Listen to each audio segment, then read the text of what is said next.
And welcome everybody to the Huddle, KGUN9's weekly streaming sports talk show. I'm Jason Barr. Pat is off today. It is March Madness as we get set for the Pac-12 tournament. We're on the eve of the first round games, and we're going to get started with our special guest this week, and he is Ryan Hansen, Arizona basketball color analyst and expert all things University of Arizona basketball. Ryan, thanks for a few minutes here on this Tuesday.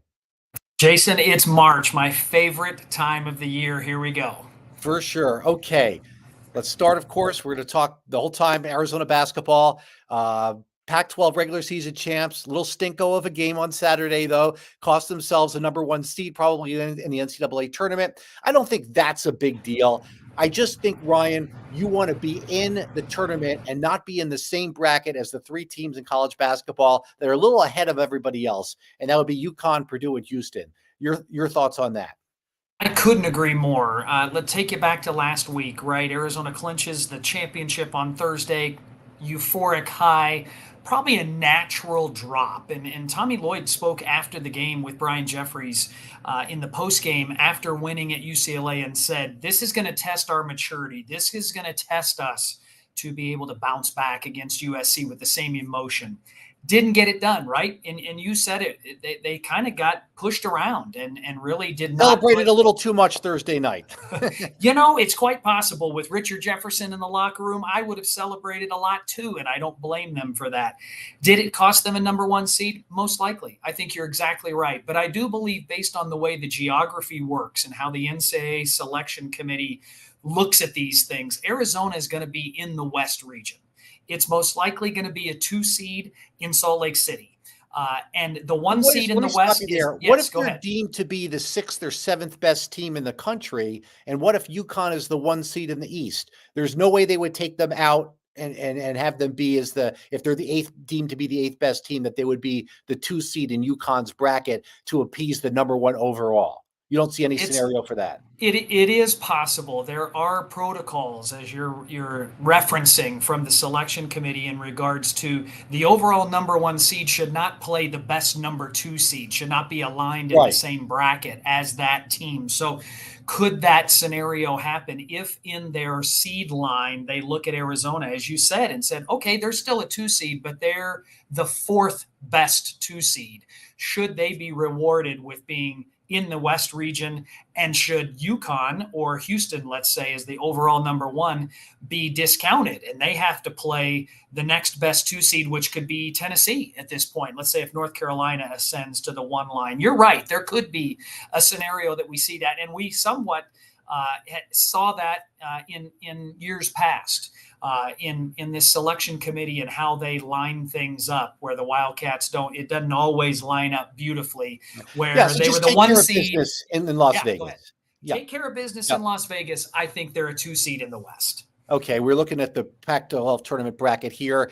And possibly a little revenge situation for Arizona in that second round game or that quarterfinal game against USC if USC gets by Washington. And of course, they'd play Washington State in the finals, a team they lost to twice. Let's bring up our poll question this week, Ryan, and see what you think as we head into the Pac-12 tournament. Okay, what's the priority for the Wildcats? Three-peat to finish out the Pac-12 era, right? Tommy Lloyd won his first 2 tournaments. Okay. Number 2, avenge the losses. Hey, maybe to USC and to Washington State, just to feel good about being the real Pac-12 champions. You don't want a situation like in 2013 when they lost to UCLA three times during that year, Okay. Or 3, hey, just stay healthy. NCAA is what matters. Didn't Kirk Creaser or somebody get hurt a year or 2 ago? I don't know if it was last year or the year before, in the Pac-12 tournament. What do you obviously all of these are nice, but if you had to pick one, which would you pick?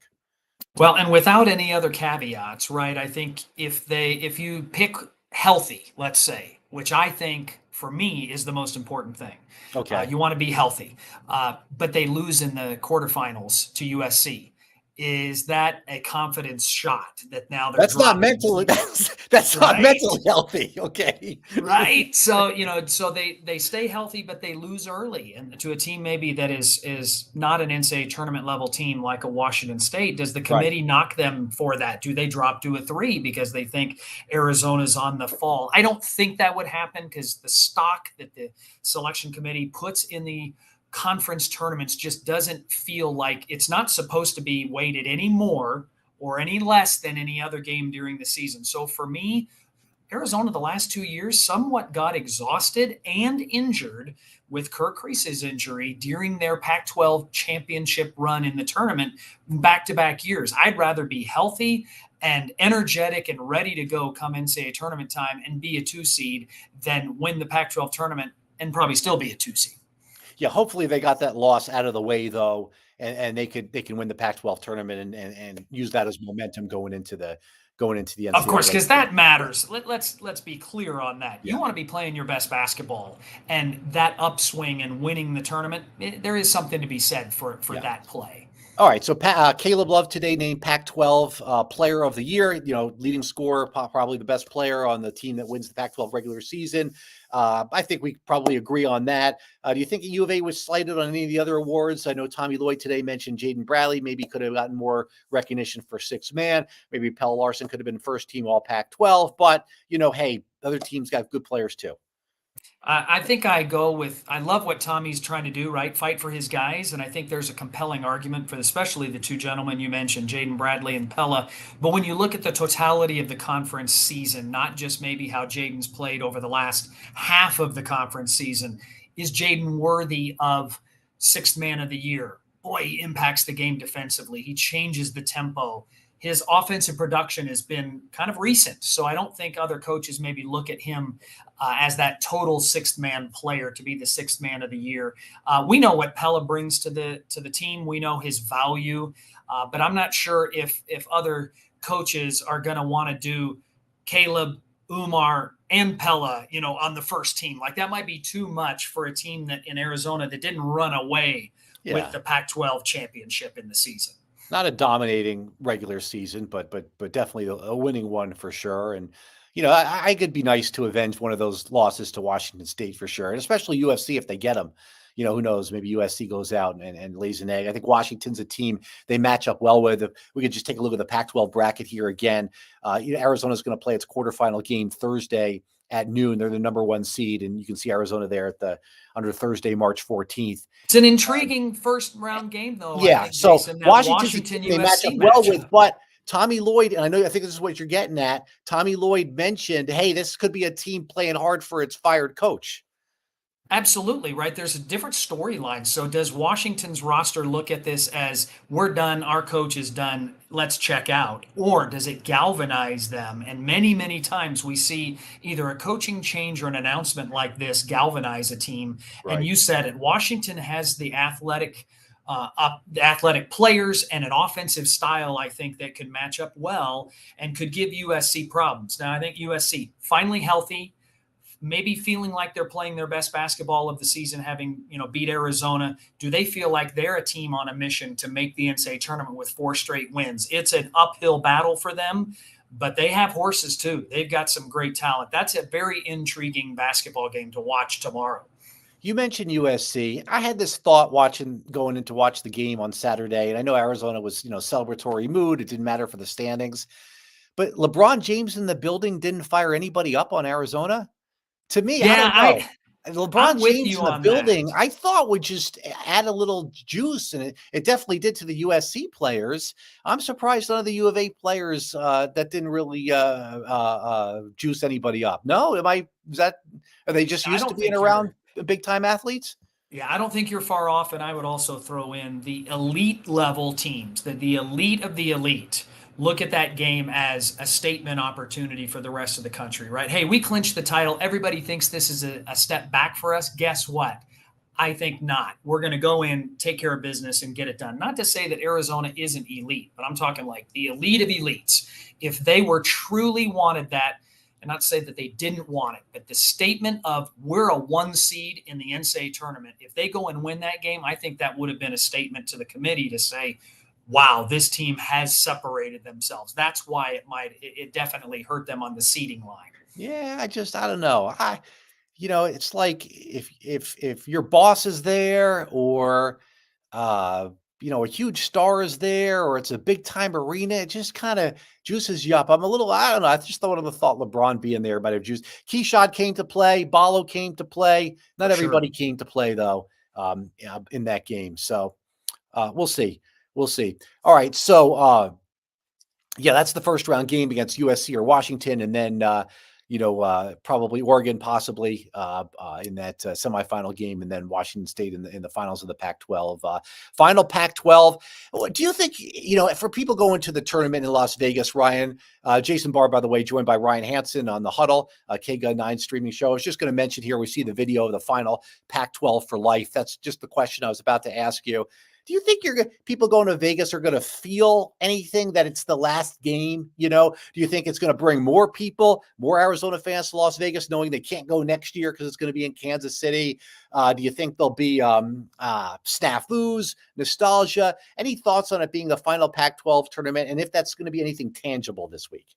I think it is going to be tangible. The folks that I've talked to that are always going to the Pac-12 tournament, they're going. And I've talked to a number of people that have referenced this is the last, right? And Arizona's had such great success in T-Mobile, in Las Vegas in general, once it got moved, that I think there's a sense of pride in the Wildcat faithful that they own Las Vegas, right? It's called McHale North is what a lot of people reference T-Mobile in this time of year. So I think there's pride. I think we'll see a lot of Wildcat fans. Will the Pac-12 do the right thing and create an environment of nostalgia? I don't have a lot of hopes. I mean, wouldn't it be cool if they trotted out some of the great players of the past and brought them out onto the court, the great players from the bygone era, even pre-tournament when there wasn't a conference tournament? Interesting. I didn't think of that. Yeah. Names. Like, I want to see the legacy, and I'd love to see, UCLA trot out 2 or 3 of their greats. And wouldn't it be cool if Arizona brought out some of their guys, which many of our guys are still, busy working, like a Steve Kerr or a Damon Stoudemire. He's in, the ACC tournament right now, so he couldn't come. But you think of that. That, for me as a fan, would put a really nice bow on what is now the end of the Pac-12 basketball season as we know it. Interesting. Yeah, Dia Barnes made a comment, before the Pac-12 women's tournament that she wasn't sure, how things are going to be. It's the last one. Got to have some awareness that maybe people are losing their jobs, staffers and things like that. So there's a lot to think about, and for most of the Arizona players aren't going to, at least half the players aren't going to be back next year regardless. So, I don't know what it means to the players, and, they weren't, watching Pac-12 basketball, but I think to the fans, and I think to, people involved in the university for a long time, it definitely some level of recognition. Yeah. It's going to be a tougher tournament next year in Kansas City. Aren't you 40 miles away from the University of Kansas campus? Yeah, the easy trip for Arizona fans goes away. The number of fans plus from the home other court schools, type of advantage right? as well. I mean, you look at, like you said, Kansas is going to have home court. Manhattan, Kansas, not that much further away there for Kansas State, but just the level of interest in the Big 12. A lot of the things we're excited about, Jason, for going into the Big 12 conference from a basketball perspective makes the conference tournament extremely challenging. All those positives become what will be negatives because Iowa State's going to travel well. Baylor's going to travel well. It's a tremendous conference tournament from an attendance standpoint, unlike what you'll see in the Pac-12, where the facts is if Arizona goes out early in a conference tournament in Las Vegas, T-Mobile's dead. It's just not the same without Arizona there. You can't say that in the Big 12. I don't think it's going to happen. I think they're going to be fired up off that loss to USC. Tommy Lloyd has never lost back-to-back games as Arizona head coach. That's a great stat. The other stat I love, we can't use it anymore, or it's not as good, but he was 9-0 in Las Vegas as Arizona head coach until that loss to Florida Atlantic. And I think that was double overtime, if I'm not mistaken. It sure was, yeah. Okay, so he's never lost in a regular season game in Las Vegas, right? But there's something to that. He's never lost back-to-back games. I'd be shocked if they lost that quarterfinal game to either Washington or USC.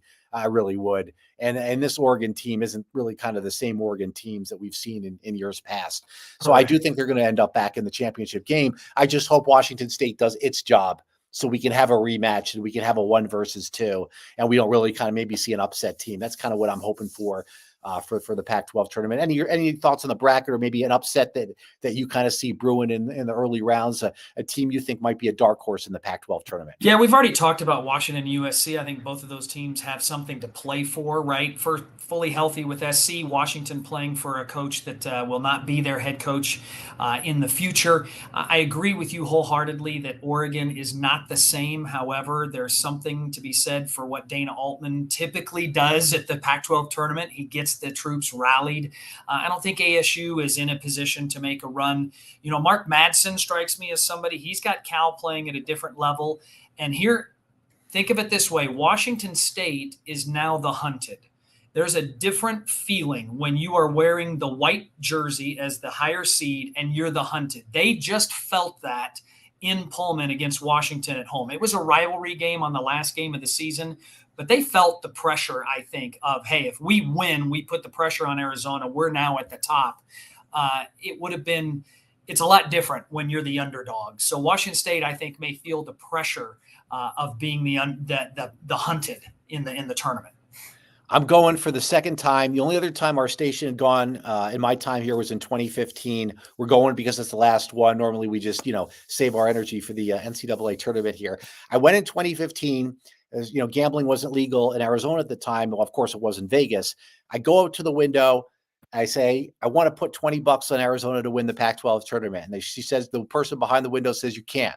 I said, why not? She said, because the tournament's already started. I said, but Arizona hasn't started playing. She says, it doesn't matter. The tournament's already started. How things have changed, because now I'm sure you could probably bet like in tournament and how the odds change. I don't know that you can. I know they've got like in-game betting and things like that. Once the game starts, the odds change and you can bet. But I remember having that experience. I couldn't put $20 on Arizona. Yeah, add another thing to the list of things that have changed in college athletics over the years, right? Hey, did you see the Utah State basketball coach in the press conference the other day by chance? I did not.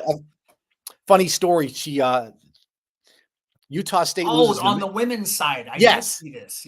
Yes. So I'll tell everybody what happened here. Utah State's in the Mountain West women's basketball tournament, and they lose, and they finish up the season like 5-25, the fourth straight really bad season. And they asked the head coach of the news conference, hey, how are you going to rebuild? And she says, I'm not going to be rebuilding. I've just coached my last game at Utah State. They just told me in the corridor. It's not funny. She lost her job, but it was an awkward situation. So lots of strange things could happen. It's we'll see a lot of interesting moments, more so positive than that one, I think, in this March Madness. Yeah, like you said, you hate for people to lose their job. Yeah. I thought that, if that's exactly what happened, where she was told right after the game, wow, that's a tough way to treat somebody. No, and if Utah State's administration, if that's what happened, I'm not 100% sure, because I dug in a little bit. She was right in her statement that she coached her last game. She may have known before that and alluded to something about the timing may have been off. So gotcha. Either way, that's tough to be asked to continue to coach, or you're walking off the court and the administration notifies you. Maybe what a cutthroat industry college athletics can be when it comes to winning and losing. So for all those people that say these coaches are overpaid, that's what you're getting paid, to have that susceptibility to be walking, off the court and being let go. Tough business. No, I'm glad you cleared that up. And I guess maybe I was thinking the whole USC football thing and the tarmac and when that happened. So yeah, no, there's a lot to think of, a lot of awareness to have, because, not just coaches, but we talked about the Pac-12 staffers and, what's going to happen with that. And I guess you just got to be nice to everybody and see how things go. Okay. All right. So going into March, let's wrap it up this way, Ryan. Yep. Make me confident that this Arizona basketball team, which won the previous two Pac-12 tournaments, is a better Arizona basketball team than the last 2 years. You got it. So here's where I would start defensively. All of the metrics say, from adjusted defense to how well they're playing field goal percentage defense, this is a better team than the last 2 years. So I think defensively, start there. Secondly, Oumar Ballo is on the rise, not breaking down. Last year, better as he goes. Yep. He was injured. He was not, boosting. Now, his streak of double-doubles was snapped at the USC game. But let's just look at what he's done in the last 4 to 6 weeks. He's getting better and better, or at least playing at an elite level. Arizona, the system has to have the centerpiece, and in this case, it's Oumar Ballo, play at a high level on both ends. He's doing just that. The final piece, which Arizona had this in Ben Mathurin, did not have it last year. I don't want to put too much on Caleb Love, but let's get real. Come and say tournament time, end of shot clock, end of game. If you've got a killer, if you've got an offensive player that can get his own shot, is willing to take the shot, and we've seen him make these shots, Right. you stand a good chance to advance in close games. Last year, Arizona had a plethora of players that were afraid of the last shot. They did not want to take a pressure shot. Look at the Princeton game. It was pass, pass, pass, pass. I don't want to touch the ball. That's How right. did Arizona advance Nobody to the put that Sweet team on its 16? back last year. Right? Advanced to the Sweet 16 in 2022. Ben Mathurin stepped up and said, give me the ball. I'm going to make the shot. And he got us at least into the Sweet 16. So I think those three things give me promise and hope that the ceiling of this group is higher than the last 2 years. The challenge, Jason, in short, is when we've seen Arizona lose, who have they lost to? They've lost to average, to potentially below average teams in Oregon State, in Stanford, I would say even in USC. Those three losses are kind of perplexing when it comes NCAA tournament time, when you're playing kind of that middling NCAA tournament level team. Does Arizona have what it takes to put their proverbial foot on the throat of an inferior opponent, or do they let them hang around and then get snake bit? Very good. Yeah, matchups are going to be key. We'll see when that comes out on Sunday. Ryan, thank you so much for a few minutes here on the Huddle. Really appreciate it. You really provide a lot of great context with Arizona basketball, so that was very helpful. Thank you, Jason. so much. Love being in. I'll see you in Las Vegas at the Pac-12 Sounds great, tournament. my friend. Awesome. All right, take care. That was Ryan Hansen, Arizona basketball radio analyst and all things expert to Arizona. All right, so Wildcats headed to the Pac-12 tournament. We'll be there. We'll have coverage starting Thursday at Good Morning Tucson, and then Friday, and hopefully Saturday as well. They make the championship game, and hopefully they play Washington State. I'd love to see a rematch.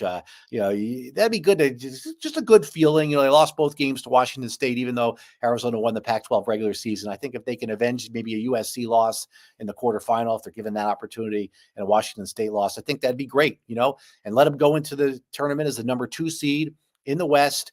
Not in the same bracket as UConn, Houston, and Purdue, probably the 3 best teams in college basketball. And so what if Tennessee is the 1 seed in the West? Let them have the pressure as the 1 seed. Or maybe it's North Carolina who's the 1 seed in the West, and that could possibly set up an interesting match between Arizona and North Carolina, Caleb Love's old team, if we ever had a 1-2 Elite 8 matchup. But that's getting ahead of things. First things first, the Pac-12 tournament in Las Vegas. This is college basketball's month. It's March, so this is what captivates the nation, and we've got one of the best teams in the nation here in Tucson. So hopefully it'll be a lot of fun for multiple weeks.